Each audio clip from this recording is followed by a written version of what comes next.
Binibembang ka lang pero hindi ka ginojowa. Pag-usapan natin yan. Ano, game? Tara, let's start. Real talk lang. Kung kaya kanyang ikama pero di ka kayang i-claim, hindi love yan. Ang tawag dyan, rent-free access with no commitments. Tigilan nyo ng tawagin nyo na situationship. Let's call it what it is. Benefits without benefits. Kasi kung gusto ko talaga niya, hindi lang kama ang destination. Pati puso mo, papasukin.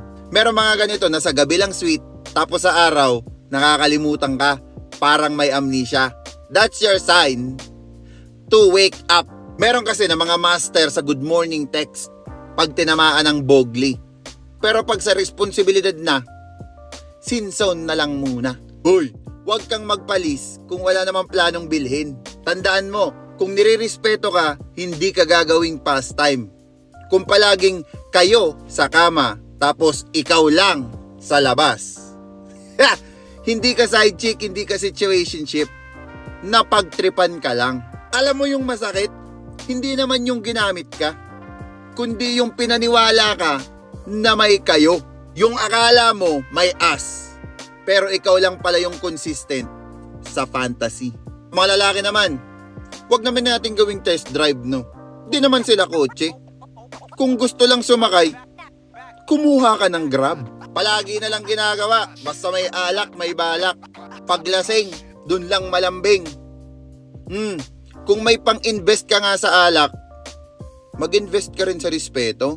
Bro, tapos pagkatapos mong makuha, sasabihin mo hindi ka pa ready? Kung hindi ka pa ready sa commitment, sa karma, ready ka na ba?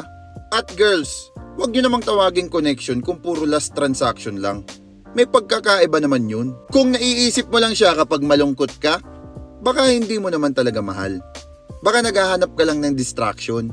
Self-worth check! Kung kaya mong ibigay ang katawan mo, kaya mo ring ibigay ang standards mo. Huwag kang magpababa ng value sa tao na hindi marunong magtaas ng effort. At the end of the day, kung gusto ka talaga niyan, hindi ka lang yan lalapitan pag gusto niya ng pleasure. Lalapitan ka niyan kahit walang dahilan. Kasi real talk, love isn't supposed to confuse you. It's supposed to claim you. So next time na may lumapit na gusto lang bumembang, sabihin mo, sorry, hindi ako Airbnb. Hindi ako pang staycation. Ako, pang relasyon. Diba?